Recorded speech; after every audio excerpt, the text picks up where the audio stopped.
started. We're live. Hey, Star Wars fans and Rule the Galaxy friends. It is Joe in the pilot seat of Chapter 379 of the Rule the Galaxy podcast. It's going to be fun tonight. We've got plenty to talk about. We've got Maul. We've got Mando. We've got Celebration. We've got Mark Hamill making news. Who would think that Mark Hamill would make news? But I've got most of my regular crew here before we go around the horn and say hey to everybody. Always like and subscribe to us on YouTube, which you're doing right now if you're watching us. Also, subscribe to us anywhere on any podcast platform of choice. Heck, we've been doing it 379 times. You'd think you'd be subscribing already. And if you have any comments, questions, we're doing a live chat during the YouTube channel. And you can always email us at ruletheGalaxySW@gmail.com. So let's whip it around the room. The last time with the Maul background here, and D-Doc, with all your efforts you've made on thumbnails and backgrounds, I'm going to start off with you. How you doing, brother? That means that if you wanted to start listening to Rule the Galaxy podcast, you can listen to one episode a day for over a year. You could go into year 2 with some fresh episodes still coming in. So, you know, if you guys haven't listened to us yet, now is the time to catch up. You got a year. One episode a day. Time. Lock in. That's right. But yeah, I'm doing good. You know how it is. It's just busy time of year, kids' activities. We got some activities starting to wrap up with summer approaching. You know, I was picking up my preschooler the other day, and her teacher gave me her little sleeping mat and was like, we're going to just slowly start to send, you know, some stuff home. And I'm just like, in my mind, I immediately thought, like, isn't it a little early? And I'm like, oh God, wait, I'm like, school's going to be done in like a month. Yeah. It's crazy. So yeah, the year is flying by. Flyers are in the playoffs right now, so I will try not to be too distracted, but I'm happy to be on here talking about this Maul finale. You got it. We got chapters 9 and 10, which are really fun. Lots of things going on. We'll get to both of those. We have so many other things to talk about because my good friend Brent, who we went and saw the Mandalorian and Grogu snippet the other day at the AMC Theater on the south side of Indianapolis. How are you doing, my friend? I'm doing well. I'm going to see if I can get this on here because I'm actually kind of proud of this guy. It looks great. And then if I can get him around to where you can actually see like the goggles in the face. Oh, that looks perfect. You have the perfect green color for those goggles, Brent. I know, right? Like I think that is what like makes it even. It looks gorgeous. Like the goggles make it look even better. For those of you who are listening on the podcast, you missed it on the YouTube channel. Brent is showing some of his Star Wars Legion, and he had, guessing Luke on a Tauntaun from that Hoth. was not Luke. They do. By the way, that is a unit that was just released like maybe 2 weeks ago. They have Luke and Han on Tauntaun, so the nickname is a Hantan for the Han on Tauntaun, so he's a Hantan. But they also released like updated Rebel veterans, and so I'm showing off like that's kind of where I'm at. Lighting is not the greatest for the YouTubes, but yeah. Let's see. Where am I at other than just being the nerd about painting and stuff? Met Jason Hatfield, right?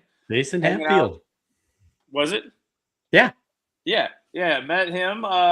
We were recognized in public. He joined the conversation and joined the group waiting in line. Doc, if you want to know somebody who's almost a carbon copy of our friend Joe, it's Hatfield. So you want to talk about an Energizer Bunny? You want to talk about somebody who is boundless with energy? I think they are kindred spirits. Love it. Maybe not brothers law like from another mother, but they are definitely kindred spirits. He was rocking a pretty badass RTG baseball shirt. Yeah, the 3/4 sleeve. That was a gift from me. Yes. Yeah, I was the only one. I was the only one not wearing one because, let's be honest, I'm too fat for the shirt. So we'll work on that. I was sitting with Meg that night, and I went on Twitter and I saw the pictures of you guys there, and I said to Meg, I was like, the whole crew got to go and see a Mandalorian and Grogu preview today. The whole podcast did, and she was like, "Well, you could have went and saw that today." I was like, I didn't get tickets. It was an exclusive event, and they're in Indianapolis. It's exclusive. Did yours not do it? So the King of Prussia movie theater, which is up by Joe, my brother, about 45 minutes or so away, they had tickets, but by the time I clicked the link, that was sold out. So it I don't know if I would have been able to swing going to it anyway, but I would have figured out a way. It was a good time. We got to I've got some stories from it. Brent does too. So you know what? Before we start into the other rigmarole of the show, let's start with the Mando Grogu event that we did get to go to. Brent, let's throw some stories out there. Not only was Jason Hatfield with us, we had a great time with Jason. D-Doc, you did miss out on us having some icy lights in the parking lot. Oh, nice. I said we tailgated. I said there was a little bit of tailgating earlier off the show. I don't know if I said it on there, but like there's a little bit of tailgating. And, you guys lived out a viral tweet from this week, and I retweeted it. It said people should start tailgating before movies in the parking lot. We did it. Without reading the tweet, that happened. Yeah. I would have paid for like a mall cop to like roll up to you guys. Whoop, whoop, whoop. Well, awesome.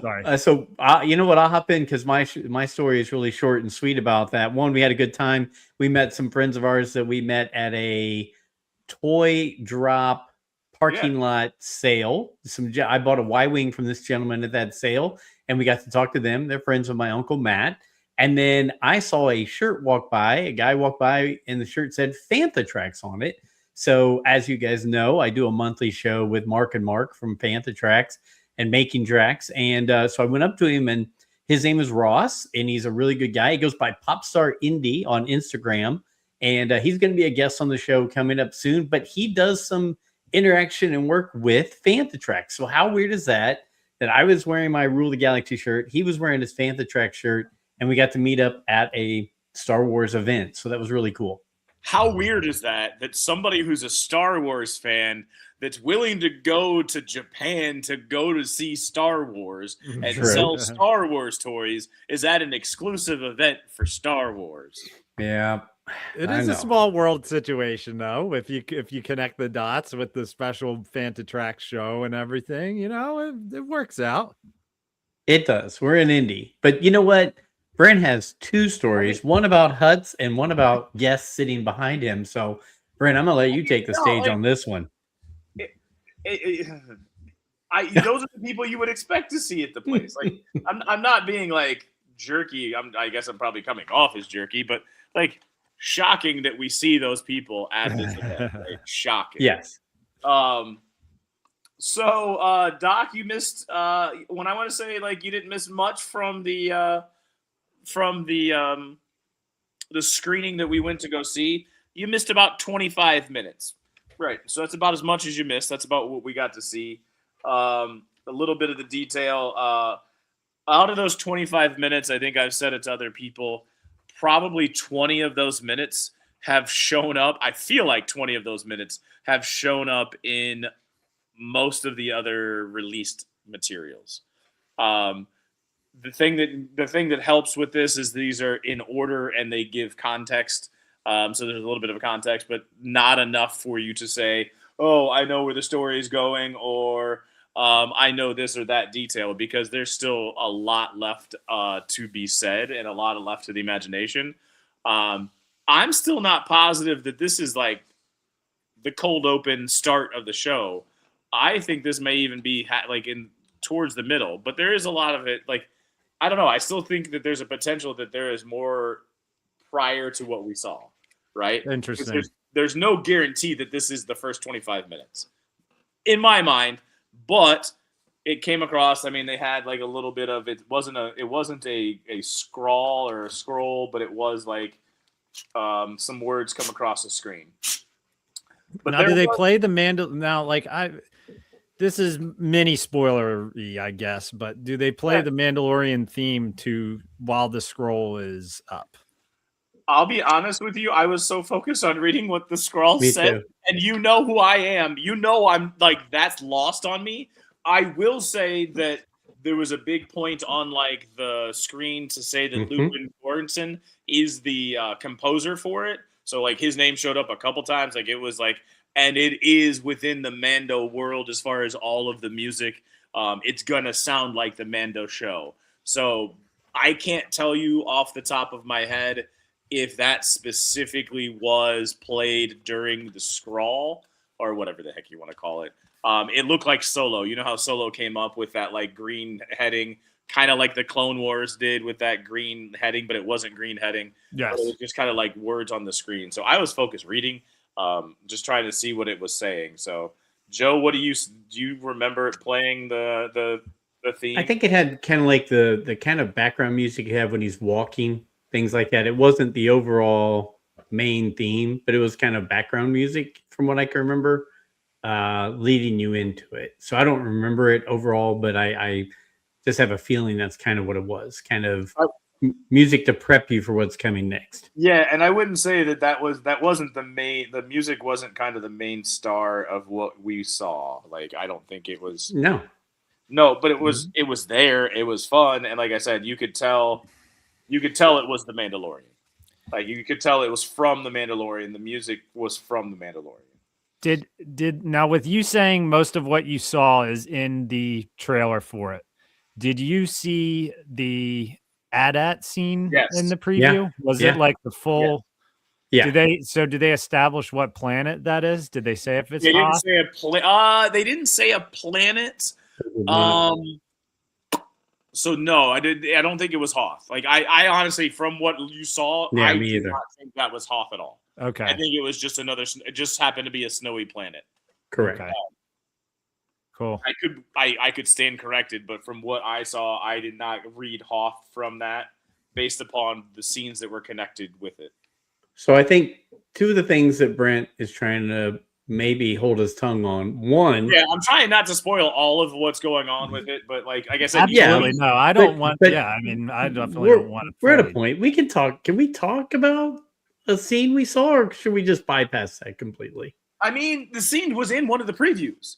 There's more to it, but the scene was in one of the previews. No, but I'm saying the scene that we haven't talked about yet. The huts. The huts in the like. I'm gonna get to that eventually. Okay, but like, all right. Do you want me to jump right to that one? I mean, that and hearing about the lady who wouldn't shut up behind you the whole time because. But I was trying to like give my overall, man, and we have questions. Right. Doc, let's wrap our tails around that scene. Let's hear about it. If the doc wants to know, the doc wants to know. Oh shoot! Joe wants me to jump to the one scene that was one of the scenes that you haven't seen yet. You are taken to. They bring back the twins, which you had from I think season 2. They are on their home planet of Nal Hutta, and you do get to see Nal Hutta. Yes, you do get to see Nal Hutta. So they fly in through Nal Hutta, and they land, and then he gets like shown the way to their chamber, the twins' chamber. As he's walking through the twins' chamber, it is like an underground wormhole. Which you can think of with like slugs and the I did not mean to say this, Joe. Slug huts. I like it. That's all. I mean, that's where the Freudian slip came from. Yes. So, hut sluts. Which is also what I'm going to lead to, because as they're walking through these little slug pathways, you look in, the camera pans into one of these little nooks and crannies, and it appears that there are 3 to 4 hut heads interwoven together in what could be best described as a hut orgy. Yes. I love it. I love it. Now, what's the deal with the lady behind you now, too? Does that intertwine with this scene? Not at all. No. Not at all. Because here's the thing. But Joe wanted me to tell that story. Like I had to like I was gonna get to it, but Joe wanted me to jump right to it. I mean, we called it. We've been asking questions, and you know they listen to this. Lucasfilm listens to this podcast, and They're giving us answers. I mean, Joe, can you give any did I do it justice? Did No, you say I anything different? love the terminology. That was great. There were a couple different nooks and crannies, and there were it looked like they were coming out of a brothel, a drug den. I mean, they were, yeah, or like an upside down pineapple club. It's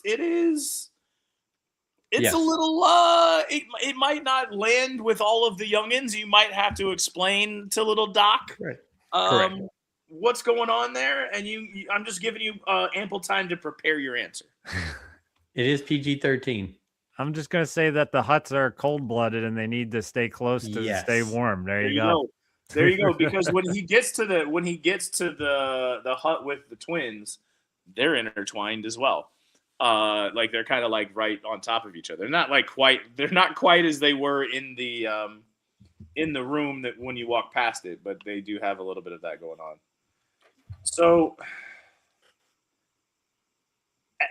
as Star Wars fans do. So we're gonna have to hit the rewind button after we get there in the parking lot, right? Because the pregame for movies. Star Wars fans get to things early because that's just what we do. We stand in line. We're worried that somebody's going to be so long. So the thing didn't start till 7:00 in the evening. We get there at 5. We drink in the parking lot with some icy lights and hang out in the parking lot and meet Joe's counterpart, the long lost Energizer Bunny friend. And we then go in, so we sit out there for like a half an hour, but it is also a little bit chilly in the spring. So Joe's like, let's go inside. So we go inside and stand in line for another, I don't know, hour. Sure. We still got an hour and a half until the show. Right? So I guess Michael Jackson was playing on the screen prior to The Mandalorian, so they had to let that one out. So then once that one let out, then they let us go and take our seats. But we're still in the theater in our seats about an hour and a half before the show. And Joe, the one thing I noticed is more people didn't stream in, really. The people that were in line were the ones, the people that were coming were also worried, and they're an hour and a half, 2 hours early. Right? There weren't a lot that came in last minute.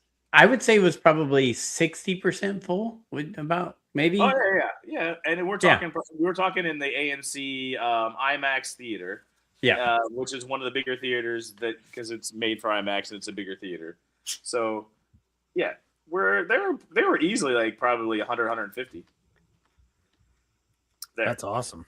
One of which was very enthusiastic about being an influencer. Her whole life was about being an influencer. And it was everything that I hate about the influencer culture. And she did nothing but talk about, I'm going to try to do it justice, but I don't know if I can do it justice. Because wait, can I do a guess before? Sure.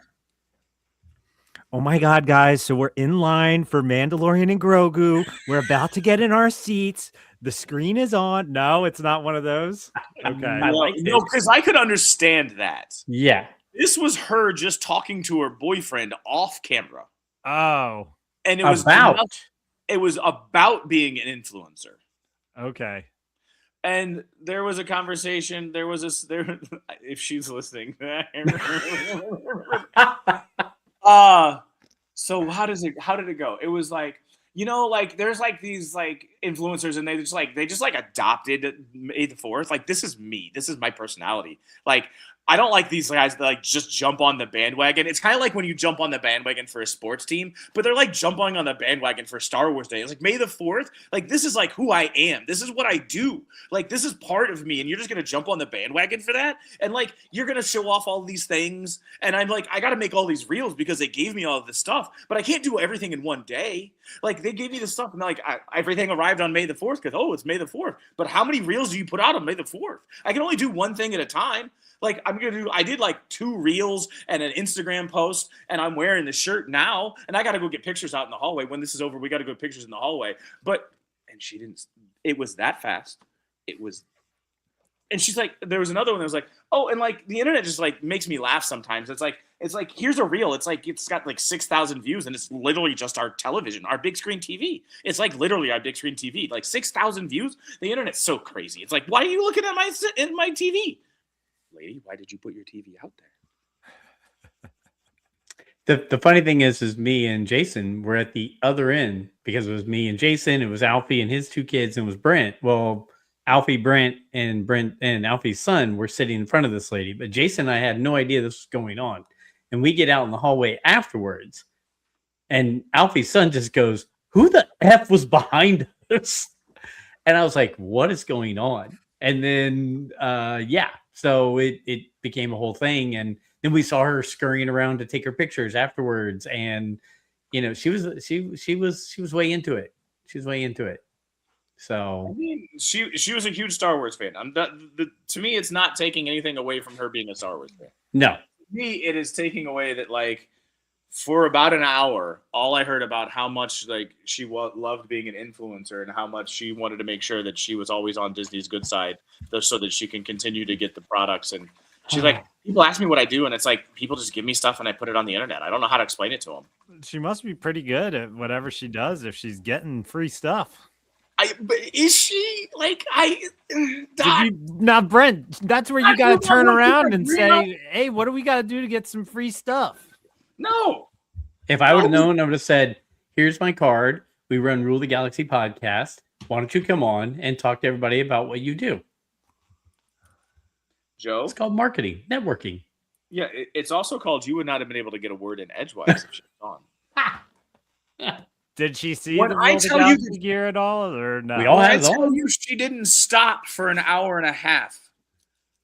Her boyfriend was like, "Stop! You're being annoying right now," and she kept going. Oh, he was. Okay, there we go. Oh my God! It was just it added to it though, right? But yeah. Now to go back to the Star Wars.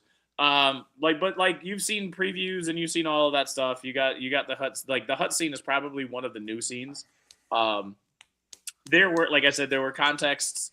There were things that were made. You get to see how he procured the new Razor Crest. You get to see a little bit of our friend from Rebels, and you don't necessarily see how they are, but you get to see the friend from Rebels a little bit. Steve Blum, otherwise known as Zeb.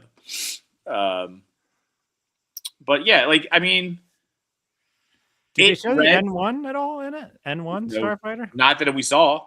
Because my brother asked me, he was like, "Did the N1 blow up at the end of season 3 of Mando?" And I was like, "I don't think it did." I don't think it did either. I just no, because Zeb picked him up in a U-wing.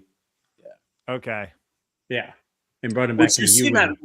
You've seen that scene before, but you don't know who's flying it. But now, right? Like, so, like I said, like it is focused on the previews, but there's also the scene from like outside of the facility where Mando and Grogu pop up and they got the binoculars. That didn't show up. So that's still out there. So that's what makes me think that this could also be like the next scene. Like, that scene could be the intro scene, like the 007. So like the scene with him popping up and looking at it, or they could then move on from what we saw to that scene, and what we saw was like the 007 pre-credit scene. Interesting. I could dig that. No, look, overall, it was just fun again to be at a theater to see a Star Wars event. It was fun to be around Star Wars fans, to have interactions with people, and to just have a little fun, get away from the regular world. It was a good time, and it made me excited to go see the movie this coming Thursday, the 21st, I believe. So I'm going to throw it out there. D-Duck, I think you're planning to go see it in the afternoon, possibly. So you will have seen it. Brent and I will see it at like 6 or something like 6:30. But I'm wondering if we should just go ahead and finish the night with a recap show, because I'm sure young David would maybe like to give his 2 cents worth Yeah. and say, "Hey, here's what I thought of it." And actually, Mrs. Molinaro, the lovely uh, bride of mine, said she would even like to come on and give her 2 cents worth as a non-Star Wars fanatic like us. She said I would be more than happy to come on and say, "Hey guys, here's my thoughts on the movie." And I Like a said, large panel show. "Heck yeah, large panel, I love it. yeah." I like the idea of that. So that's what we're looking at for that. But overall, Brent, I think you'd agree. It was just fun. D-Doc, there's so many times where I'm like, "Oh, man, I wish D-Doc was here." And I know logistically we cannot all do that, and that's why it's difficult for us to plan. But yeah, it's just with all of us sitting there, it's like, man, it feels like the crew's together. And then I was like, man, I can't wait for some time we can get everybody together. Because officially, I don't think we've ever had all 4 of us at one place at one time. I actually don't think we have. It's usually a mixture of us. Yes. We've had multiple mixes. We've had me, you, and Alfie. We've had me, Brent, and Alfie. Yep. We've had me, Alfie, and Brent. Yeah. Yeah. So I mean, it just hasn't looped all 4 of us together at once. That's why I'm trying to find still something before Star Wars Celebration, which we'll talk about in a few. Before then, do I say, how do we sneak a weekend where we get somewhere and hang out the 4 of us actually together? So that's something we'll put on the back burner, but keep looking for something like that. Before we get in everything else, I'm going to get on a little bit of a soapbox, and then I'm just going to see what happens. If anybody is listening, if anybody listens to the podcast, if anybody wants to comment, if anyone wants to say I'm wrong, fine, so be it. I'll be wrong. But here's what I'll say. We are truly blessed to live in the country we live in.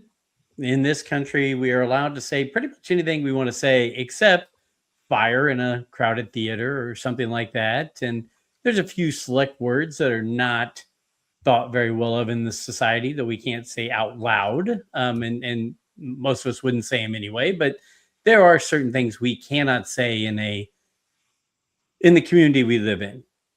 But one thing that I am tired of, and one thing that I'm going to say used to make me very mad, but I had some deep thoughts on it this afternoon.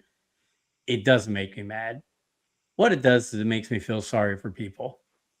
And it's hard for me to think that there's people out there that get fired for saying one thing and people who aren't fired for saying another. And then I started to think to myself, am I really that worried about it? Should it affect my life that way? And the end result is no. I've got a lovely wife of 35 years, 3 children, 3 dogs, 3 grandchildren with 1 on the way. I live a really good life. And what happens really to 99% of the people in the world doesn't really ever affect me. So I shouldn't let these other things affect me. But I'm going to give a shout out to, or a comment on this. Dear Mr. Hamill, you have a problem. Once you admit that you have the problem, that's the first way to solve the problem. Let it go, dude. Millions of people around this world love you. They worship you. They idolize you. You are a part of so many people's youth growing up and somebody that they respect. Focus on that. If you've got to focus on this crap that you're focusing on, you've got a problem. You have a wife. You have kids. Focus on that. If you've got to worry about some guy who has orange skin and a comb over, you got a problem. And you know what? I'm not going to worry about you anymore. I've found I'm a fairly conservative man, heterosexual Christian conservative man. So I have certain thoughts in my world. And you know what? Many people in the entertainment industry think the exact opposite the way I think. But I have, for majority of my 54 years, separated out their art and them as a person. And that's the only way you can make it through. I love certain people's music who probably, if they met me, would hate me. I've watched people's movies who, if I met them face to face, they wouldn't want to have any part of me. But I respect what they do, their art, their performance, you know? So I don't have time for it anymore. But I will say, Mark, Mr. Hamill, Luke Skywalker, the person that so many people grew up with and said, I want to be that farm boy from Tatooine. You now are making yourself a joke to society. Let it go. Focus on the fans. Focus on making money. Focus on your family. You probably don't have faith. That's fine. Don't worry about that. Focus on being a good person. If you have to take this much time to hate someone, there's an issue there. So that's it. That's all. I'm going to let it go. But I had to say it because I grew up looking at this guy like, that's the kind of guy I want to be. And now that I see he's this old and he's doing this, I think that's the kind of guy I don't want to turn out to be. So, Mark, love you, man. Get some help. May the force be with you. That's all I got. So you wanted to be Luke Skywalker. You didn't want to be Mark Hamill. No, and I agree. It's a dichotomy. I didn't want to be Mark Hamill, but it was one and the same as a child, as growing up. For sure, right? Like, and I'm not going to take that away, but like what I'm saying is now, looking back, you wanted to like looking at it now, you can separate who they are from what they are. Stupid dogs. Sorry. Yep. I'll go like what you were saying. One of the things that kind of resonated with me was Michael Jackson. The movie came out, and I think it was number 1 on the box office, right? Like, I don't know how much money it made, but I think it was either 1 or 2 in the box office. And I was told that like people that liked the music really liked the movie. 10 years ago, that dude was a pariah, and you didn't want to touch him. You didn't want to do anything. 10 years before that, he was a superstar, and everybody wanted to be around him. Yep. Right? So there's this ebb and flow of they're not like this normally, are they? Your terrorists are out. Oh no, that's not usual to hear a bark from the Dykeman residents. I mean, they're on a whole nother level right now. I don't know what's going on. I apologize. I might have to mute, but sorry. I was in the middle of like basically saying that like we have this ebb and flow, and like like you wanted, like you have to separate the person from the character. You have to separate the person from the art, and that's hard to do, especially if you're like Doc Jr.'s, right? Like, and like Doc Jr. has to teach sometimes, like, right? Like one of the greatest quotes when I was a kid, I don't even know if Doc would even know with it, when Charles Barkley said, "I'm not a role model." Yep. Because it forced the conversation with people, and people will get lost their mind. What do you mean you're not a role model? Kids look up to you. But he's like, no, they shouldn't like look up to me because I do stupid things. Like, he was being honest about it. Like, don't use me as the person because I will do something stupid. Look up to people like that, like your parents and stuff like that. It was what he was trying to say. But like, yeah, like we can't, like we look up to people that like we shouldn't. The other thing that I will also say, and I'll let Doc react to what you have to say, is get off social media. All of us. Society is in 100%. General. So go back to my girl who's an influencer. I hate everything about what she was talking about because it's not important. No. Yet there's this feeling that it is. No, it's true. And so that's my soapbox from what I heard you say is like, if we just step back from placing value in social media, I think our society can heal. But we can't because we put so much stock in our identity. We put so much stock in our personal feelings, and we compare ourselves to each other from this fakeness that somebody else put out there. Because they might be going through a divorce, but they looks like on social media that they have a great life. And I'm comparing my life that's crappy to somebody who's going through this stuff on social media who's got a crappy life also. They're just trying to project because they're trying to hide their crappy life, and their social media in like presence is what makes them feel better about themselves and their crappy life. But people don't take the time to look at it in that perspective. They just see the crappy life, and they want to like they just see their crappy life, and I want to be them. I want to be them.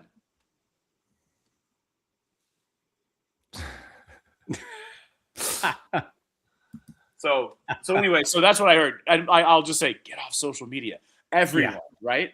Like, Doc, what do you have to say? And I'll turn it over to you to react. What do you have to say about Twitter? Every time you go on Twitter, like, it's a dumpster fire. But Doc, It what do you is. have to say about Joe? It's getting worse. No, it's a dumpster fire, and it's getting worse. And that's why I took it off of my home screen recently, because I felt like, and whether we like it or not, politics are ingrained in our society the way things are now. And I think what Joe said is very reasonable, and I don't even think it should be looked at in any type of political way. Really, it's pretty much just I don't know. Hamill has lost it. And anyone who doesn't understand what Joe's referencing, he shared a picture of an edited picture of the president buried in the ground with a death date and everything on it, and said "if only" or something like that, which is like, it's just like, come on, you don't like the guy, don't like him. That's totally fine. But showing like, it's just weird. That's where it gets to the point where it's just like, dude, you got too much time on your hands or something. Like, go out and, as the people say, touch grass. I don't know. It's just crazy. That guy could have everything going on for him, and he's really obsessive about it. And I don't know that. I don't know. Either way, I really liked what Joe said. I really can't ever have a soapbox statement comparable to what Joe said there. So that was just impressive. And I'll leave it at that. Brent's right about the social media, though. When I took a break, because the reason I took a break was everything with that war in Iran started. And I was reading stuff every day. And I'm just like, I don't really like this much. And I feel like this is going to be really bad. And it's going to be really bad. It's going to be really bad. And I'm like, if I'm logging onto Twitter multiple times a day, and each time I'm on it, reading things that make me say this is really bad, maybe I should just stop doing it and just let it happen. Because what is me reading it going to do? Sure, I might be staying informed, kind of. But yeah. So the break from Twitter was cleansing, because I don't really know what's going on, and I don't care, actually. So shocking. And that's a good point. Your life goes on, and everything goes the way, like, not everything goes the way you want it to, but your life goes on. Yes, it does. And you know what, fellas? Honestly, I know I was ranting. I didn't know that came out until, I think, Joey, my son, who obviously makes his living on social media, as we were just talking about people like that. He sent it to me, and I was like, "What?" I was like, "Is this fake?" He's like, "No." So I'm trying, and I agree with you, Brent. It does come down to that, and I would be, if there was any way at all to continuously filter things down to where you only see like one or two things a day, and the rest of the time you're just hanging out with your buddies. Like, I think that's one of the things I like about our text chain, is that replaces social media for me a lot. Is I just like talking back and forth with you guys and something like that. I'm feeling connected to the world outside, outside of just my little house. And because I work from home, sometimes I feel like I get myself a little secluded, and I'm in my own little cubby hole here. So I didn't mean to bring too much into it, but yeah, just people should focus on happiness instead of hatred, and people should focus on the good instead of the bad. So that's where I'll leave it at that, because we've got plenty of other fun stuff to talk about. Fellas, I'm going to throw out some bullet points that, hey, and Jason Hatfield, all right, here. I love to dump it all. That is the only way I have met you guys. Yeah. See, you are correct. This is the only way we met D-Doc. I mean, come on. There are good parts of social media too. It's just a matter of what you're getting out of it. And I mean, like, I'm a content creator too on social media, aside from this. So like, and I do stuff that I get paid for on there as well. But I like to try to keep it genuine. And there are like people like Joey and Ben, and like there's so many good people on social media.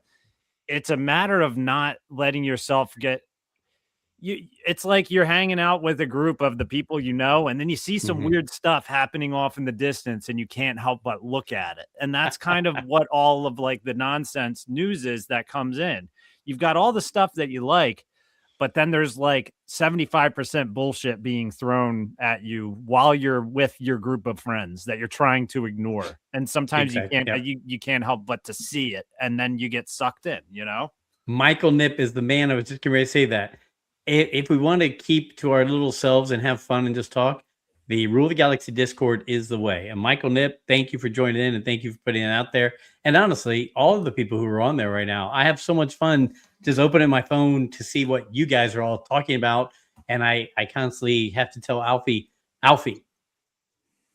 watch what you put in there, my friend. You put some crazy stuff in there. So, what do you mean? Like he's the entertainment value of the. I know. Some things that have gone on recently that we haven't really talked about. Clone Wars. Was it Clone Wars or Star Wars overall? Fortnite. Has D-Doc, has your son played that? Has he checked that out? Hopefully that's going well. That's good. The kids are getting a chance to have some Star Wars skins in there. Oh yeah, it's he's played it. I played it with my one buddy who's a Star Wars fan who works nights. I had 2 nights this week that I was up late because it's so funny. On May the 4th, I know that my buddy gets done work at 12 o'clock at night. May the 4th, it's like 12:30ish. I go on my Xbox, I put on Star Wars Battlefront 2, which that game has been out for like 8 years now, probably. Log on and I see he's on Battlefront 2 and me and him are just in on it. And I haven't talked to him for a little bit and it's like we never left. So that's like the beauty awesome. of that's the beauty of Star Wars and gaming. And the Battlefront 2 community just shows up like crazy on May the 4th each year now, and they're begging for them to make Battlefront 3. So that would be a very cool day, the day that happens.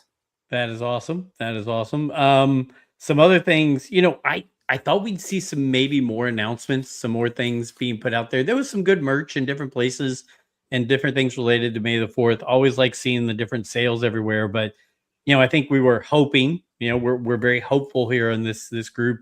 We were hoping maybe a little Starfighter sizzle, maybe a little just, pique our interest, maybe before Mando Grogu. It was not. Maybe somewhere we'd see that. Did not happen.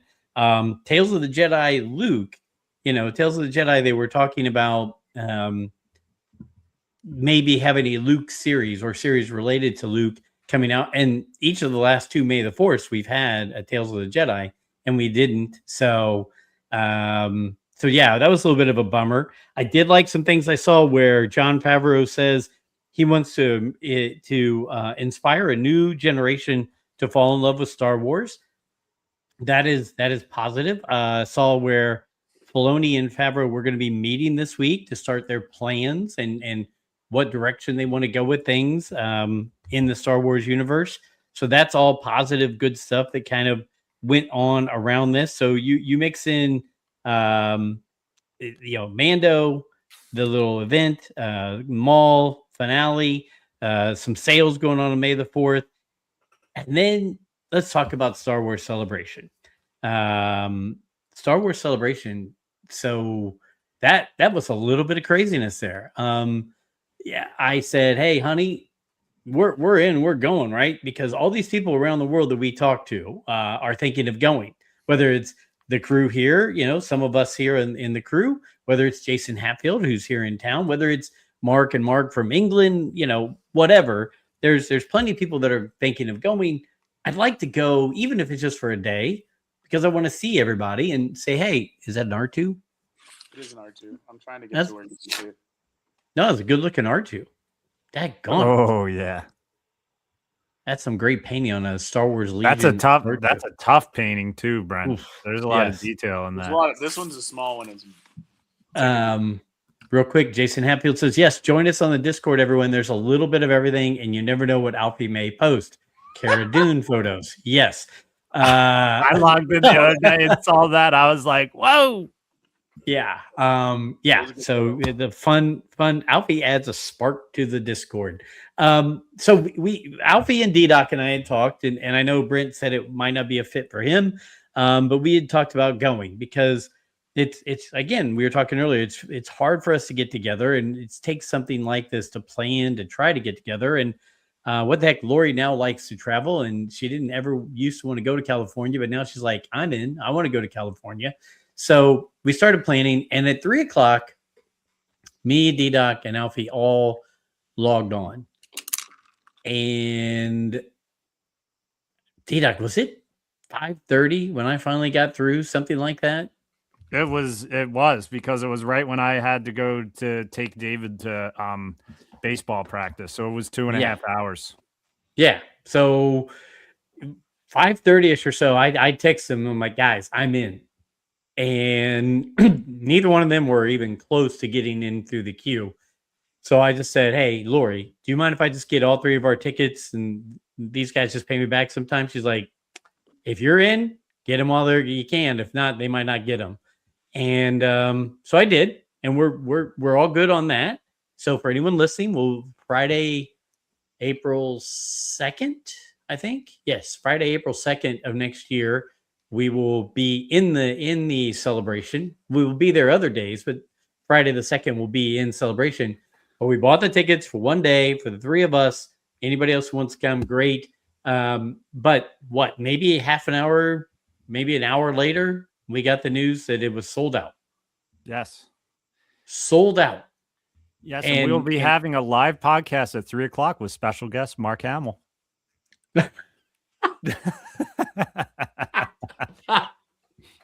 Joe's going to be excited for that. You know what? I would still absolutely love every minute of it. I would. I would sit there and say, I cannot believe I'm sitting here with Luke Skywalker. I mean, I no matter how angry he has made me recently, I still would be excited to do that. And I would be more than happy to talk to him. Sorry. But I couldn't believe it. First of all, the $1,200 one was the first one gone. The 4-day Jedi pass.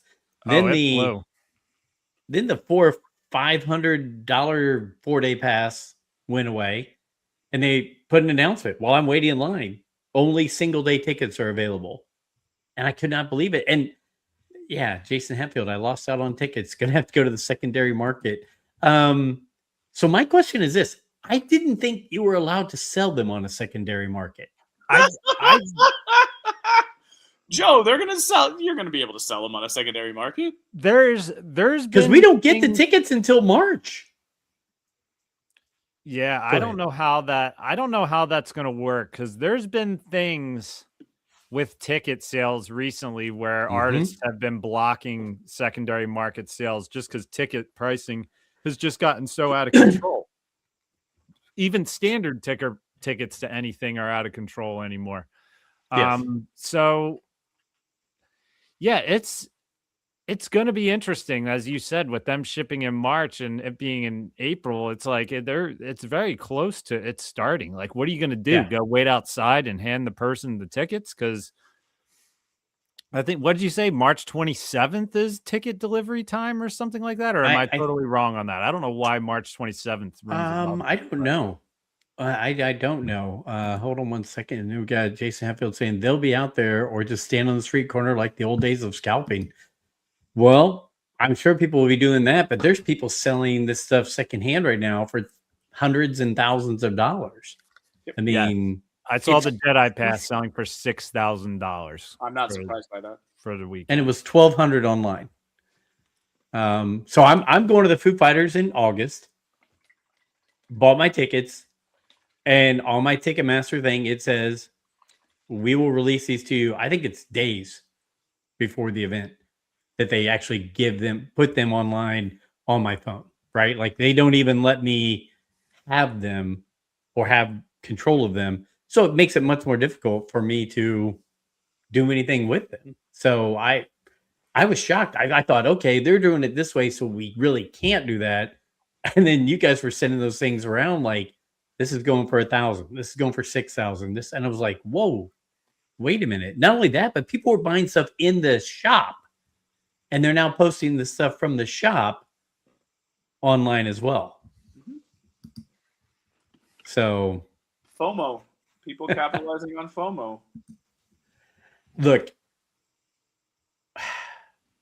I've already told you guys, I'd go to ICCC this year with everybody. It's my wife's birthday. We're not going to ICCC for my wife's birthday. I'd go to Steel City Con, but D-Doc's already got a family vacation plan. I mean, there's conflicts. This was just one that we could figure out well in advance and try to do it, and make a little vacation out of it as well. But I was totally shocked. And what I'm seeing all kinds of people right now saying it's not Lucasfilm, it's not Star Wars, it's Reed Pop, the company who's running the convention. I don't know. I mean, what is up with that though? I sat at my computer for 1 hour and saw that thing move like not even 2 inches, and it was like a big bar across my computer. I'm like, what? I'm like, it was funny because Meg knows I'm forgetful, and she had to run out and do something, and she texted me and goes, "Did you get in for those tickets? Because I've had my phone open on it and the thing isn't moving." Because she remembered to get on the tickets for me at 3:00. And I was down here too, but I got on at probably like 3:05. And I was just like, I don't know what's going on, but this little guy who's walking is not moving at all for me. And I'm like, how is it not just like you clicked the link, the tickets aren't sold out, you get in? Like, I don't know why you would have to wait that many hours to get your tickets. No idea. Brent, any maybe thoughts? it's a way to prevent bots. Like maybe it's like a bot proof system where like bots can't just go buy up all the tickets for it. I think you guys are underestimating the number of people trying to get tickets. It is international. That is one thing I was considering. Is it's not like this is just a United States thing. Like people are going to be flying in from other countries to go. And you also have to understand, like, what is the maximum capacity for the convention center that they're having it in? So how many tickets can they sell per day? So how many tickets are available? How many people are in line?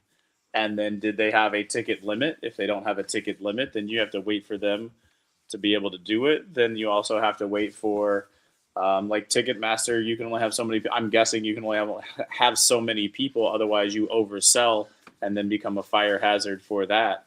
So looking at it from like the business standpoint and not the fan standpoint, there has to be a control factor and there has to be a release valve. So you can only have a certain number of people in line.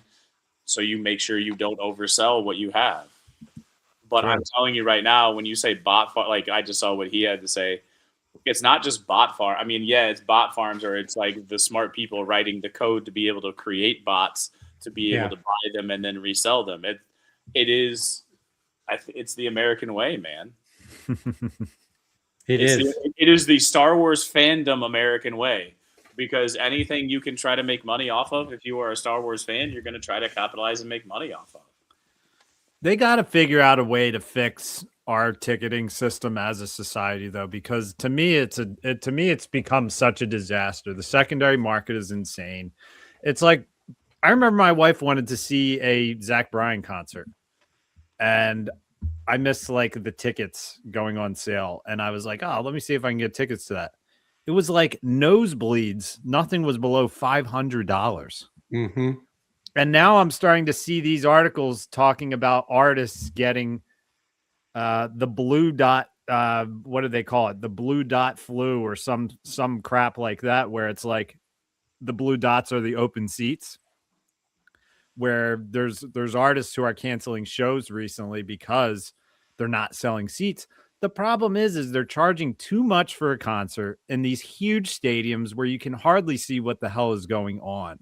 Like it was like Lincoln Financial Field. It's like a 70,000 plus seat stadium for the nosebleeds over $500. It's like, it's crazy. I mean, the tickets for things have just gotten off the charts. I love it. Hatfield, go back standing in line at Karma. No online sales. Karma Records is big here. It was big here in Indianapolis when we had records, D-Doc.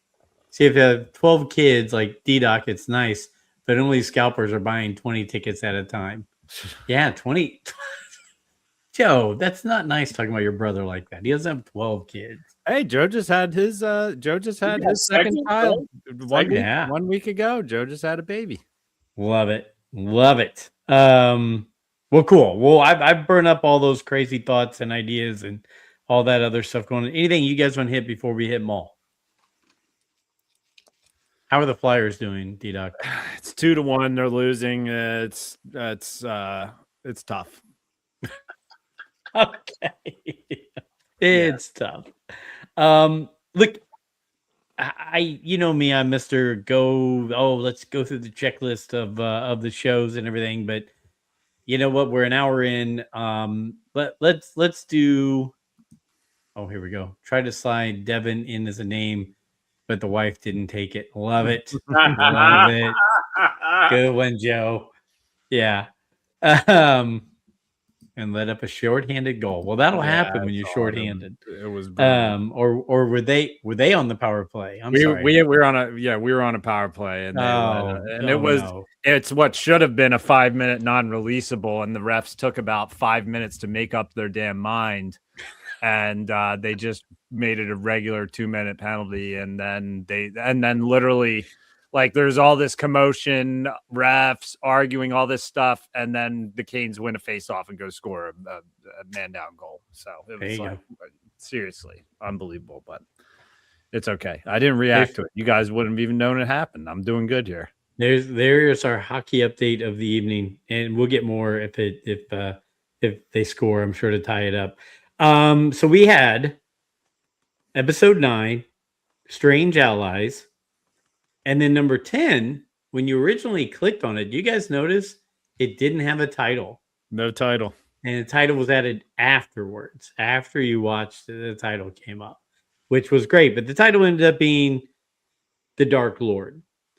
And just 30,000 foot view on this thing, I will tell you, I really enjoyed both episodes.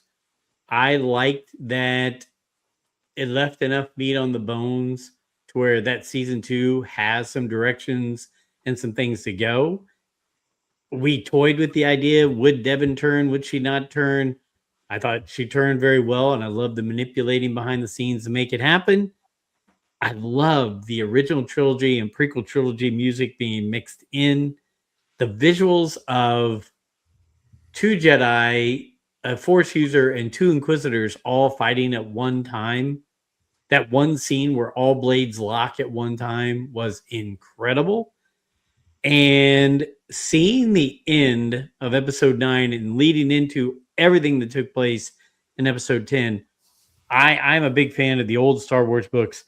And when Vader came out of those shadows to end episode 9, that was a direct take off the book Splinter of the Mind's Eye, which had Vader doing that on the cover with Luke and Leia looking at him in the distance. And so that was fantastic for me. There was enough loss, then there was enough mystery, and enough did that happen or did that not happen, to where I'm excited for season 2, and I can't wait to see where it goes. So, fellas, you start talking about things that you like, didn't like, and we'll go from there. Maul, episodes 9 and 10. Spybot, man. Freaking Spybot. Really? They had to do Spybot? That killed me, man. Did Spybot dirty, huh? They did such a good job on that scene of it being like, of him like doing the lightsaber throw and kind of being like, oh, he's gonna take out the transport, and then Spybot just got sliced. I was like, no. I'm like, I needed this guy for another season. I mean, they killed everybody. They killed his entire crew in that scene. Yes, here we go. The 4 lightsaber lock was one of the best Star Wars moments ever. Spybot in Toxic Waste, no less. Yeah, no. I mean, how crazy was that crossing scene? It was crazy. There's, what is it? There's a scene in it reminded me of a scene in Harry Potter Deathly Hallows, right? Isn't there the one part where Dumbledore is there and Harry has to do some kind of task? I haven't seen it in forever. Either way, it reminded me of that. And oh God, I can't think of it. There's something in was it in the one before that where he was still, because he died at the end of 6, right? Or 7? Or maybe it's 6. Yeah. Maybe it's oh my god, I can't even think of the name of 6 right now. It's The the Prince, the Half-Blood Blood Prince. Prince, yeah. Yeah, there's like that pool or something at the end of it, which I haven't seen Half-Blood Prince in a while or read it. So yeah, it was right when they got there and I saw that they were gonna have to put that transport cart back and forth. I was just like, this is going to be very interesting. I mean, there was some brutal fighting in that scene. There There were was. some tough deaths in it too for an animated show. I mean, you've got daggers getting thrown into stormtroopers' heads and guys like just being like, screw it, I'm sacrificing myself and just diving into the muck with them. Like, it was crazy. It was crazy. That's why when I was watching episode 9, I'm like, what is 10 going to be like? Yeah. And they gave us the answer at the end of 9. I mean, it was good all the way around. I think Brent has brought up this point before, and well, I know he has. Did we need Vader in episode 9 and 10? No, we didn't need. I mean, it was pretty cool, and they could have fought the Inquisitors and gone on to, you know, at the end of 10 or the beginning of next season, seeing Vader come in because they knew he's going to get Maul. But man, once he did hit those one-handed slashes he was doing just of anger and of power, not saying a word the entire time he was on screen, just breathing and just slashing the heck out of everything. That was full on what everybody expect to see of Vader and his power, post Revenge of the Sith. Yeah, I mean that's kind of always seen Vader when he would kept hacking down. I think that was in 10 when he just kept hacking. Yeah, one-handed hack, just kept hacking and hacking and hacking. Yeah, I'd say that is Rogue One, like peak Vader. I still like Obi-Wan Vader when he like snapped the neck as he was walking to Obi-Wan to fight Obi-Wan. I like that part too.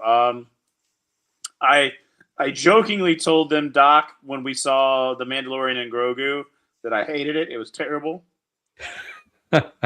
It was the worst ever, and because of what Joe just said, I don't think you need Vader. Like to me, I want. Okay, so here's the soapbox. I want stories that are new and felt new. Now, yes, Maul is old, but everything about that was new. Everything about that story was new. You had the tie with Maul and being old. You had the tie with Dryden Voss into the world. We're already firmly entrenched in that world. You, as a Disney and as a fandom, I get it. Like, it's kind of like Luke on the walkway in episode 2 of The Mandalorian. If you're going to have a Jedi save Grogu, it has to be Luke. If you're going to have someone come in and be aggressive, it has to be Vader. But it didn't have to be Vader. I think if you just leave the Inquisitors there, to fight against Maul and the other two, I think you're going to get the same result. Now, I think Alfie is the one that said it, that like Vader brings another level of fear, another level of imposing his will, and I can hear that. Like I'm not opposed to hearing that, but you could have had the Inquisitors kill Devon's master, and I think had the same emotional impact without having Vader there. So I don't think it was required, and all that does is then bring the Skywalker saga, continue to bring the Skywalker saga back. Some people love Andor, didn't have anything really to do with the Skywalker saga. Some people didn't like Andor, and I think subconsciously it's because it didn't have a connection to the Skywalker saga. If I would like to see us break away from that so we can be free to do stories without Skywalkers in it. And here you go, throwing a Skywalker back into this story, right? It was all the way up until these 2 episodes, built the tension. Everybody loves the story. and you would have still liked it. I don't know if it would have had the same impact on the fandom as it did talking to people who watched it, but I don't think it's required. And that's just kind of where I come from on it. Did I love it? Yeah. Was it cool? Yeah. So don't get that twisted, right? I just don't think that it was a requirement to have him in there. I agree. It's not a requirement, but it's like, I mean, we were eating well, and they brought in another entree for us on top of us eating well. Like I'll say, with the Vader coming in, and also to me, it's like, to me, Maul is still is pretty much still a big representation of the Skywalker saga, because like I don't know, he just still was kind of like a beacon of that to me. Sure. So we already had a Skywalker saga thing in there. Did we have to add another Skywalker saga thing? To me, it works because you're seeing this version of Vader as him being the hunter for Palpatine that we've never gotten to see, where it's just like he's the last guy who's getting sent in when all the other guys can't get the job done, where it's like, all right, these guys are screwing around, they can't get the job done, all right, I'm gonna have to send you in there now to finish the job, which, like, I think we're going to probably see some more of that. And I mean, Vader didn't, what I like about it, Vader didn't talk at all in it. He didn't say a word. So he just was there to kill and breathe. That's all he was there to do. And I think is great. I think that is what that builds that tension. That allows that tension to be there. Yeah. So I think it worked for the show. It did not feel forced at all to me. And you know what I'll say? I know a guy who I know him from high school, haven't seen him in a very long time. He's a Star Wars fan, and he started watching this Maul show, and he has not been a huge fan of a lot of modern Star Wars. And he texted me the night of that finale and said, I've been waiting to see something like this, like, since I was a kid, where it's like this show is drawing some people back in who may be slightly on the outs, and it was good. It was well done. It wasn't, to me, it was not forced. It worked out. It made sense. And I think that they know what the heck they're doing with the writing on this show. Whoever's in that writing room knows what they're doing. Yeah. Some things I wanted to point out real quick. One, we see Ahsoka style fighting by Maul. He splits the blades. Now some people say it was Star Killer the way he was holding blades, which it did have some of that, but it had a lot of look of Ahsoka, especially when he had the two blades split and he put them behind his back like Ahsoka. So that was one thing that was very cool. I saw somebody on YouTube saying he might have been in season 7 of Clone Wars taking some cues on what she was doing there, taking a little bit of that from her. 2, at what point do people think that Maul realizes who Vader is? Because he said, this is no Inquisitor, but does he know that that is the apprentice who he knew was Anakin Skywalker, right? He had already told Ahsoka that was going to be that. And then 3, when Vader started really going off on Eco, it was right after Eco did Obi-Wan Kenobi's pose. Did you notice that he did the Obi-Wan Kenobi pose and went at him? And then all of a sudden Vader just starts slashing over and over again. So those 3 things really stood out to me. As Maul had some really cool whether Star Killer or Ahsoka fighting styles. Did Anakin realize who Maul was? Because let's face it, when he was a little kid, Maul almost chopped him and ran over him with his stuff. Or was that too far back for him to remember? So there's a lot just in that right there. What are your thoughts on any of those topics? Didn't Devin also take on the Obi-Wan like 2-finger point? I thought Devin also did. She might, yes, yeah. Which was like, to me, I was like, oh, Obi-Wan, like that. I mean, that was when you said it, I was like, didn't Devin also do that? So I don't know. Yeah. I didn't. Yeah, it's there's so much to take in from the fight. Just went down 4-1. Just brutal. Just brutal. All right. Well, I don't need to look at that anymore. Turn that off. Yeah, the Obi-Wan stance, I absolutely noticed that. And I thought they did a good job with Maul, especially for the animation, like the look on his face. It had you as a fan wondering, does he sense that that's Anakin? Like when he was Exactly. like looking at him, because he's kind of like, this is not your normal guy here. Like, hold on, what the hell is going on here? He looked confused, which is why I can't wait for the start of season 2, because it's going to be starting off right after they just got their asses kicked, you know? So yeah, it's interesting. And I mean, RIP Eco, he went way longer in this series than I thought he was 10 going to. episodes. Yeah. Hold on. He got stabbed. He's not dead. That's true.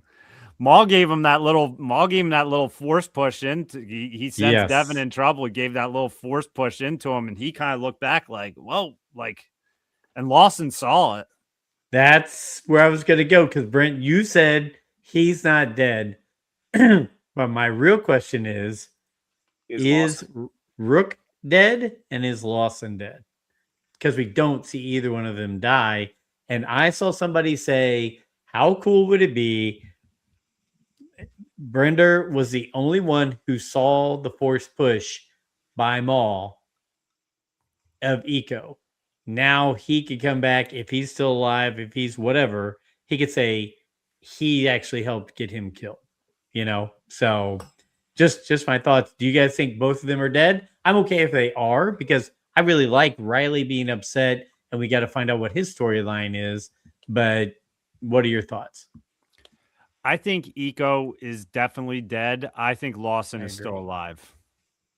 I think Brandon Lawson's alive. I think he's going to be shown in the aftermath of whatever's happening on that planet, and there's going to be a storyline of him trying to find his way back to Riley in the second season. I don't think Lawson's dead. I think he's too good of a character to kill off in that first season. I do think Rook Cass is dead, though. So was Ned Stark, D-Doc. So True. was Ned Stark. True, but to me, I needed to see Lawson get killed. And I didn't see him get killed. I saw him go in there with a minigun blazing. I saw him be a badass. Like, let's not talk about how, like, he went in with a Z6 at his hip, like, go. That was fantastic. The saying goodbye to his son and taking that and doing that himself was fantastic. I'm going to catch up real quick on a couple quick things. Hyperspace Heroes, what's up, guys? Did I miss Toy Talk? We did no Toy Talk tonight, really. Lightsaber fights were all different and each one solid. Yes, thank you. Jason Hatfield says they're going to reset the Skywalker timeline, of course. Joe Doc, I loved having Vader because we never got to see how much of a badass he was except Rogue One. As we just talked about, Joe Doc was asking the same questions. Is he dead? Now we've got more questions. Paula, 1966. Thanks, Paula, for joining. Do you and your friends think that the pink Twi'lek Devon will become Darth Talon? Yes. I think that's going to be. I think she'll be a variation. Yeah. Is she gonna lick the lightsaber blade? Brent, I'm gonna save that for our Discord channel. I don't know if she'll get the tattoos like Talon, but she should form that character, because let's face it, her eyes and her voice changed so bad when she said, amazing. I'm gonna kill them all. Whoa. Yeah, that was so good. Yes. Hatfield, only issue I have with Vader, and I said it Monday night, they show him with more power than he uses in any of the original trilogy. They have made him so much more powerful than the OT Vader. I get you. Paula, again, do you and your friends think Keanu Reeves would play a great Darth Revan? Honestly, I don't know if we'll ever get a Darth Revan, but I would take that. I don't know about you guys. We've talked about that several times. Yep. Last but not least, Hyperspace Heroes. Vanessa Marshall said Rook is dead. She said Vader force choked her and then ripped her lungs out through her throat. I saw, hyperspace. I saw. They said, if we take you out, how do you want? And that's what she told them to do. So you are correct on that. But so many good things, guys. I've got a whole list of them here. What else? I mean, we know people could be alive that we think are dead. We think Devin's going to turn into maybe Darth Talon. I think how cool would it be if season 2 is him training her up so much that him and her face Vader in season 2 in the last episode or whatever. He takes Devin out because let's face it, she's not there during the original trilogy. And that's where he gets beat to living crap to where he's sitting on Malachor during Rebels. Is that Vader beats the heck out of him and he can't do any other fighting or whatever. So give me some more of your wild and crazy thoughts here. So mine goes to Hatfield. He said that he isn't a huge fan of them making Vader more powerful. Well, if you go through age and history, right? Like this is prior to the original trilogy timeline. Mm-hmm. And so he's not as old and feeble, or he's not, I guess he has more rage at the time. And so I can see him, and I'm okay with him actually being stronger during this time frame because he's a little bit younger and he's angrier. I agree. So I think you called that one right. And let's face it, if you're in a bacta tank every day, that's going to suck the life out of your body as well, right? Yeah, but so did he go into the? I mean, was he in the bacta tank every day? From what I had seen in the past, he had to go in there all the time because he was just a freaking mess. Got it. But yeah, so that was my answer to that one. Like I think, I agree with you that he is less powerful, but to me, it makes sense that he is less powerful. I can justify that, I guess, because I justify that as him being a little bit younger, and being a little bit stronger and still angrier because it's still connected to all of the crap that happened. Once all of this goes away, I don't think he has the same level of anger, and there's nothing for him to be angry about.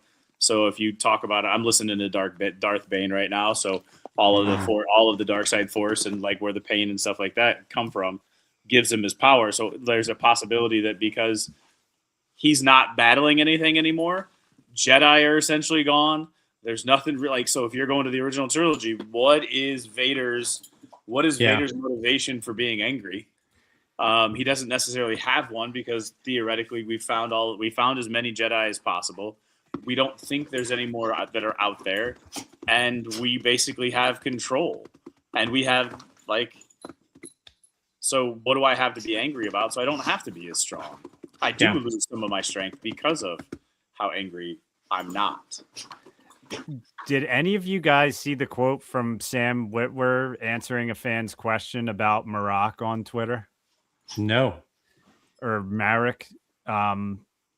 Someone said something to him along the lines of like, how is Marak like so badass in this show, but is easily defeated in Ahsoka? And Sam Witwer commented and said, Marak was a lot stronger before he died, with like a winky face. Love it. So there's like indication that he could die in this show and possibly be brought back to life because he did turn into like a spirit when Ahsoka killed him in the Ahsoka show. So he could be like a remake, essentially. Morgan Elsbeth brought him back to life or something like that. Yeah. Yeah. So. Real quick, I hadn't noticed, but Alfie sent a message. Hey, just my 2 cents, but in my absence, I would like to remind you that when you talk Maul, please reiterate the canon fact that Anakin was obsessed with Obi-Wan's duel with Maul, and he trained endlessly to replicate it and to be able to duel Maul. Bro has been getting ready for this fight for a long time. I did not know that, but Alfie, of course, our book of Alfie. Well, you know where he probably got that information from? A book. A book. There is a canon comic book that Anakin would train against a hologram of Darth Maul constantly. Nice. So I saw like some of the clips from that. Hyperspace bringing in some heavy duty here. Marat got thrown off that bridge, which he did. It's implying his death. One thing that I read up on, because I did not know this. Obviously, we end up in Malachor in Rebels. It's an ancient Sith, place. From what I saw, Palpatine would take Maul there and train with him and bring on this force, this Sith force power. But there was a tool, and notice everything took two people, right? Him and Ezra had to get into everything. Palpatine and let him know there was a tool there, and it was like to petrify or turn you to stone or whatever an individual. And Maul, that's why he goes back there, is because he'd been trained there. It was in books and comics, Brent. He's been trained there by Palpatine. He knew about that tool, and that is why he was back there in Rebels to try to get him to help him open that up and get to that tool to see if he could stop Vader or Palpatine or what have you. So just throwing that out there. So crazy stuff. I really like the family dynamic in here, because Riley said, pardon me, let's look at the bright side. This is the most time you and I have spent together in a long while, when they were on that journey and then on that skiff. I thought that was really cool. And then when he handed him a gun, he said, be careful. Remember what I taught you. So we have some backstory again that Brander had said, hey, man, you know what? I'm going to keep you. I'm going to teach you how to shoot a gun, keep you safe, all that kind of stuff. So it was cool. D-Doc, you brought up one of the coolest scenes that I really loved in the acid pits. That brother of Maul takes those 3 blades, throws 3 of them separately. They go right in the face of each of those troopers, and then he throws himself on them and dies, suicide, in the acid. So I thought that was really cool. Yes, Hyperspace, I did say tool. How are the Inquisitors so good with the double blades? Does pre-sliced in 2 Maul destroy them?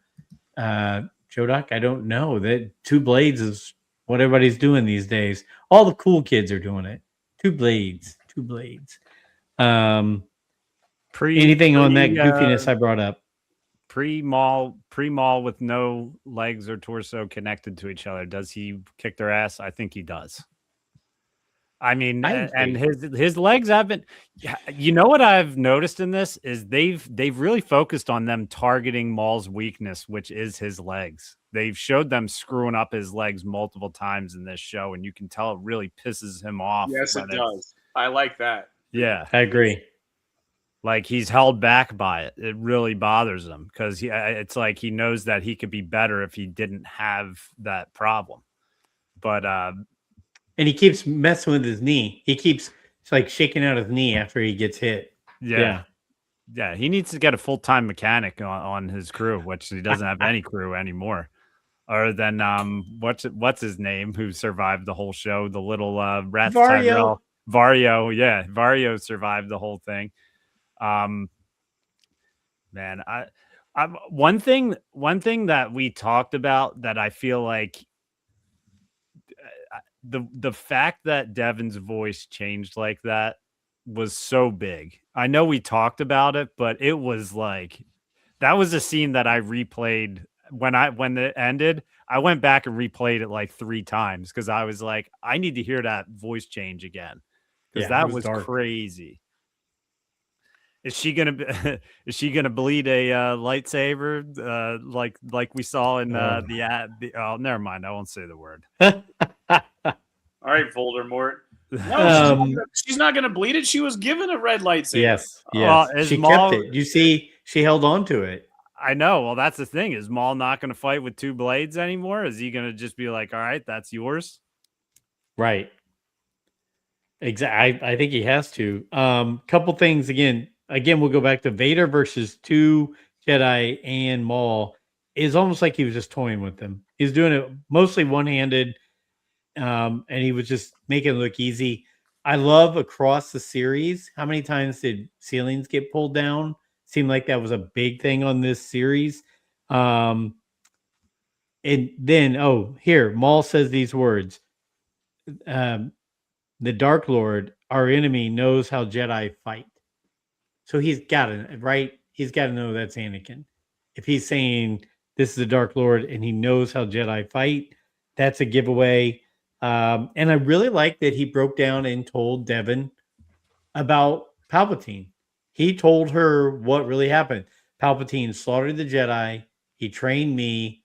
He threw me away. Right? I mean, he was pretty open and honest with her about how that all happened. So That's all part of the manipulation, though, Joe. correct. Like it's like he's doing that. He knows why he's doing that. He's doing that because she feels like she's getting tossed aside, and she was tossed aside. So Yep. he's doing it as a way to recruit her. That was all a calculated. He wasn't just being open and honest with her. That was part of his manipulation. I agree. Two Boots taking the big gun. How cool was that? That was awesome. a really cool scene. Who was that? Heavy in Clone Wars? He always used to carry around that gun. That was pretty cool to see him taking that big gun and shooting down a shuttle. Right? Did he take down an Imperial shuttle? Yeah, he took down the Lambda shuttle, right? Yeah. Yeah, that was awesome. I'm surprised Riley could recognize him without his boots. Good call. Good throwback. Two Boots had a good episode, episode 9 and 10 as well, where he really kind of showed some skills, and he showed that he can be pretty badass too. So, Eco did tell Maul while they were fighting Vader, if we work together, we can take him down. And wasn't that what Obi-Wan said to Anakin when they were going to do Dooku in Attack of the Clones? It was in the cave, yeah. And Anakin said, nope, went charging up and got sizzled and thrown into the wall. Trying to see what other things we need. A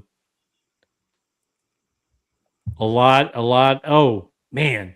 When Eco gets killed, and you talked about the voice change and the eye change for Devin, did you guys hear the theme from when Anakin was holding his mom before he went out and killed the Tusken Raiders?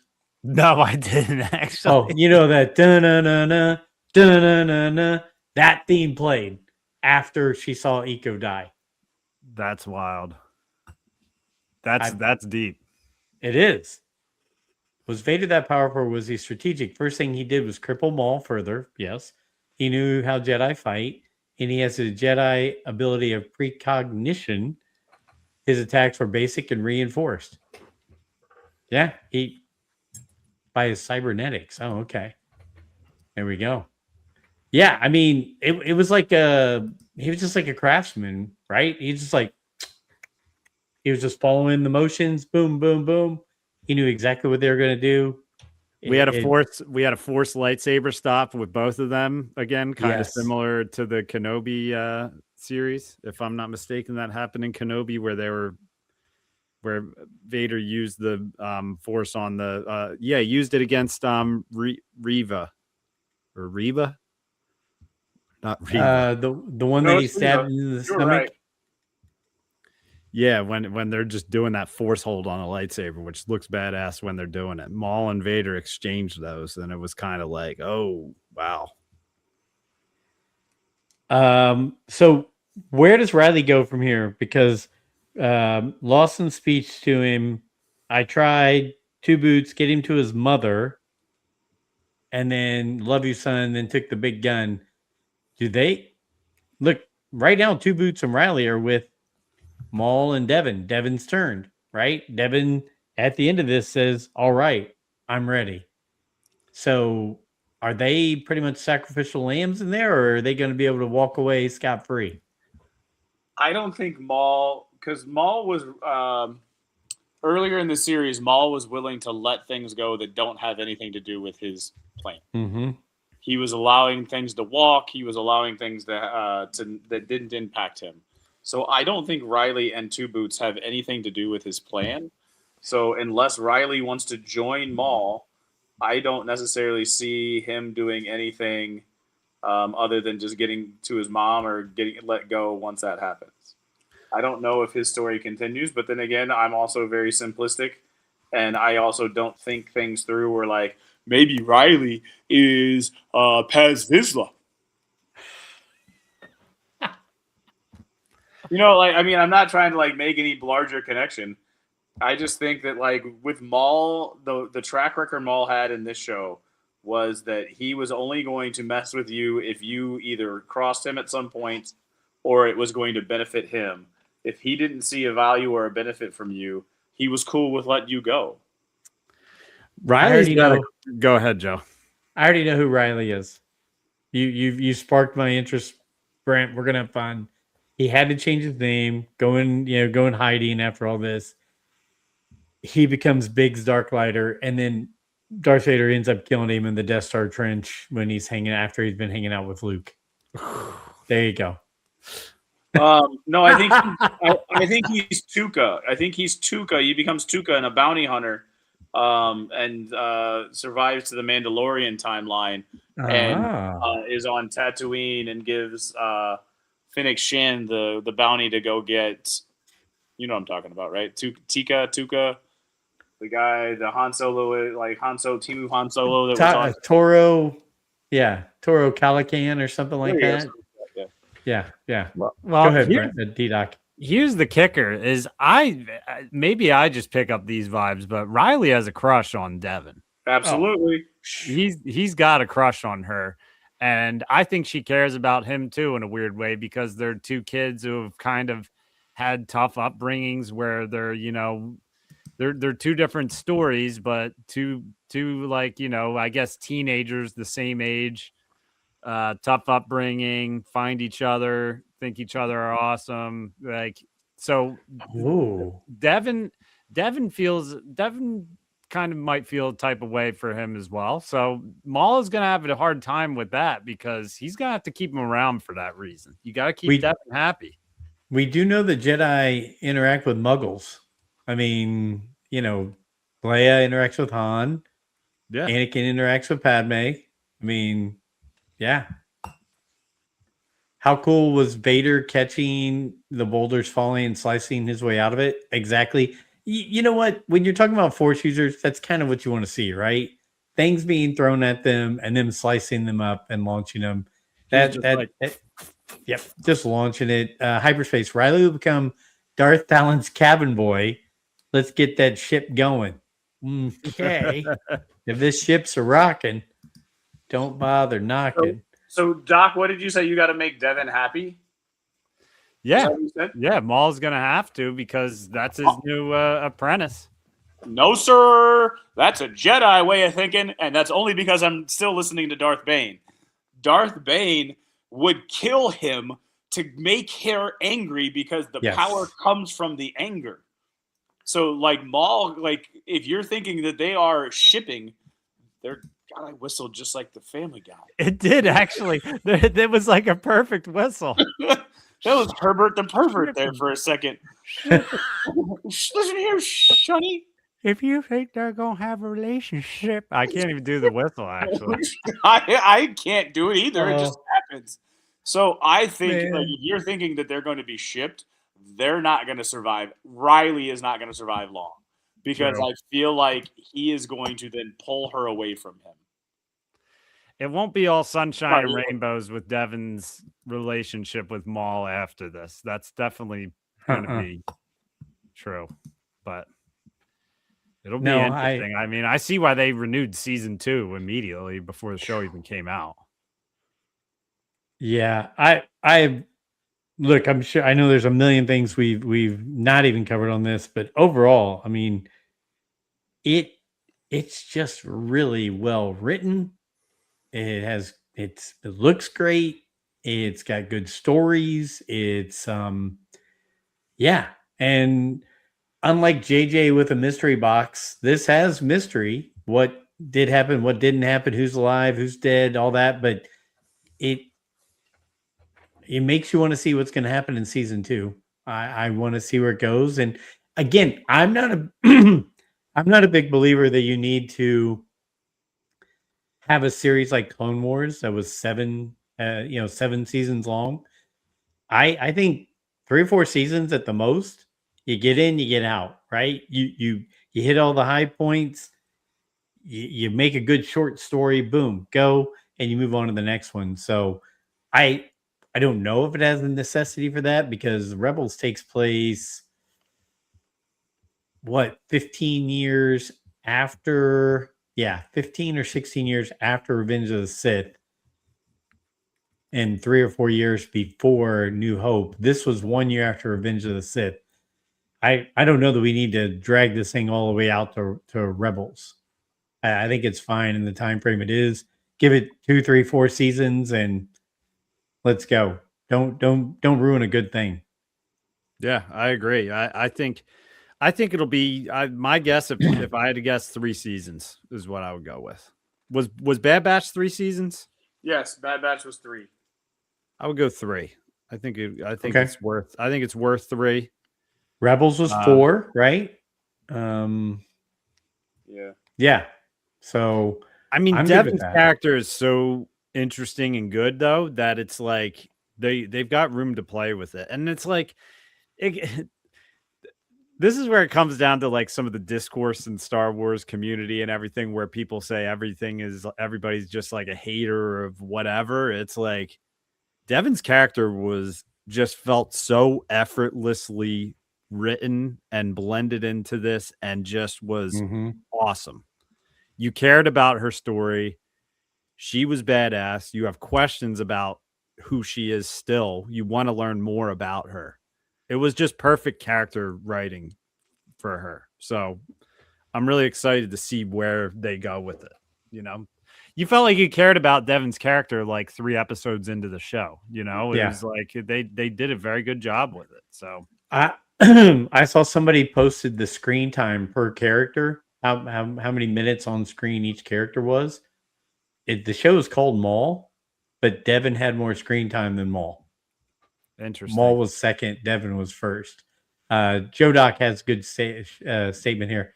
These shows are giving me what the rebellion needed, hope, and hopefully Mandu Grogu hits. I would agree with you, Jojo.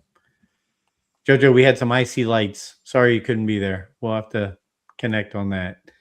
Any other thoughts you guys want to hit on Mando before we shut down 379 of the Rule of the Galaxy podcast? Things that stood out to you. Yeah, one thing that really did stand out to me, and I hate to have to bring it up, and I love Jobu, and I love Pedro Serrano. Mm-hmm. His voice did not match his character. Interesting. I never bought that voice coming from that character. Just wait for the Joe Doc comment to come in on the Does he agree? Here.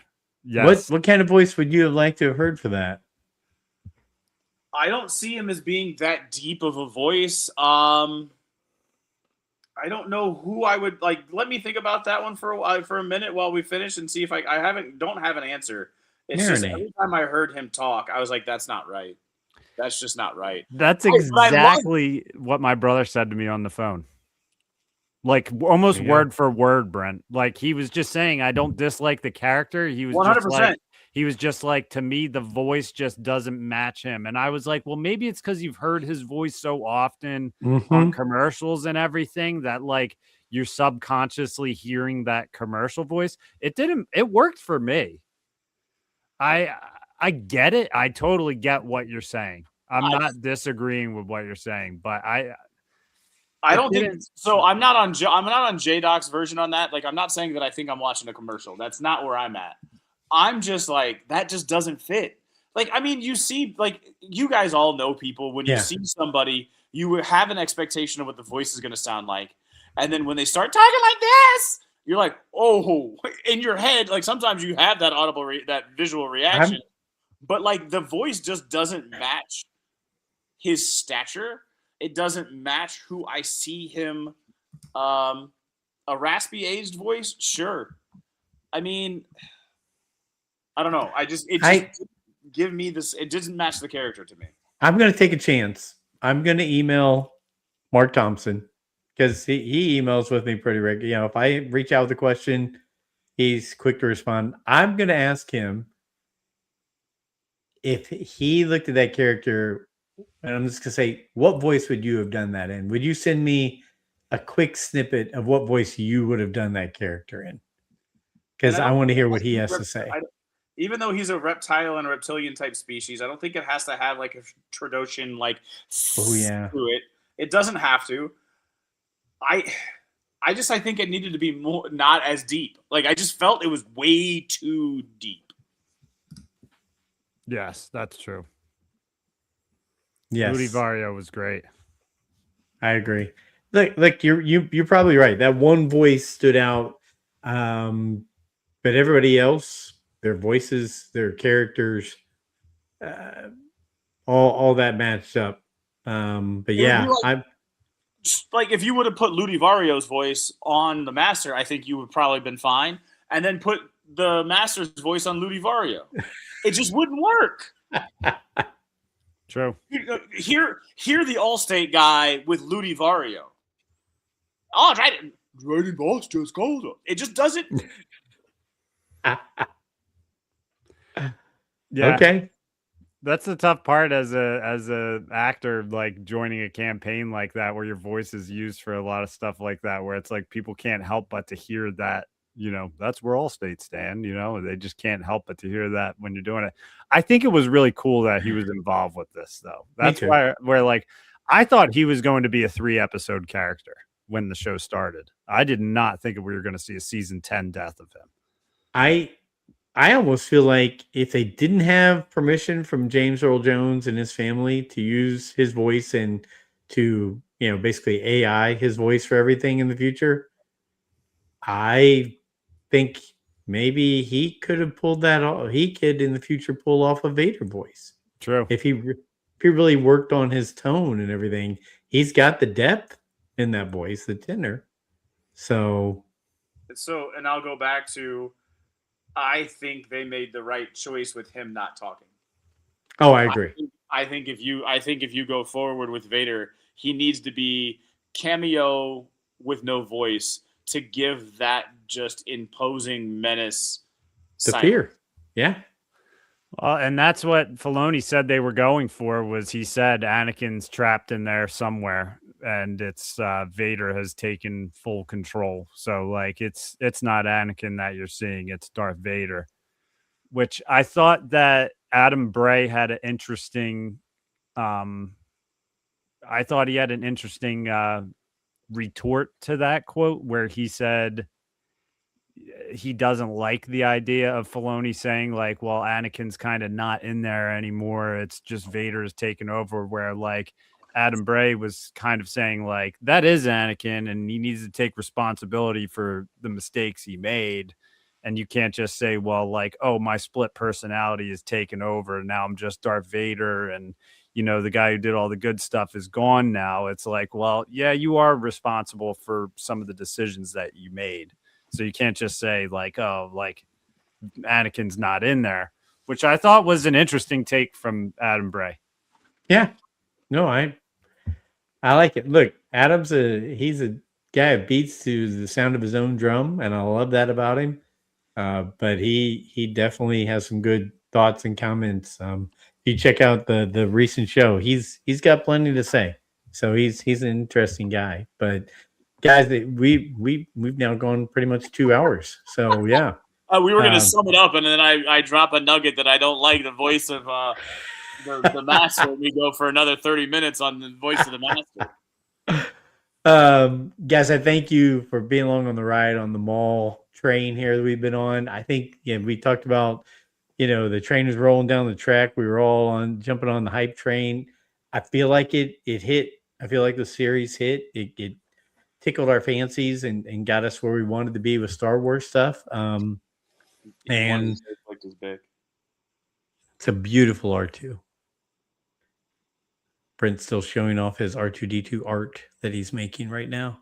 Looks great. And now, guess what?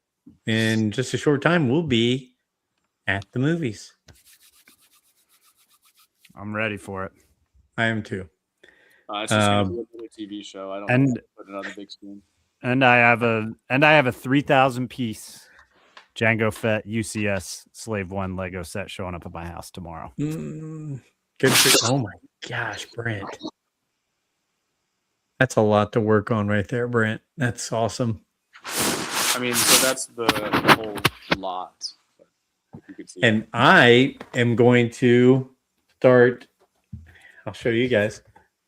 Lori is going to help me make a picture frame with all of our Star Wars related things. So I'm going to get pictures of us, of the people we met, Let's and go. I'm going to put them in there. If I can get it done right, I'm going to try to get each one of us a frame with all of us together and meeting people and all that. So I'll start working on that soon. Oh, that's awesome. We don't keep enough pictures. They're all on our phones. We gotta have some up on the walls. So, guys, thank you so much to the people who've been along for the ride. Thank you. We appreciate it. Again, follow us on YouTube, like and subscribe. Follow us on all podcast platforms, Rule the Galaxy or Rule the Galaxy SW everywhere. Email us, rulethegalaxysw@gmail.com. We will be back soon with chapter 380 as we prep for Mando and Grogu. So, till next time, may the Force be with you. This is the way.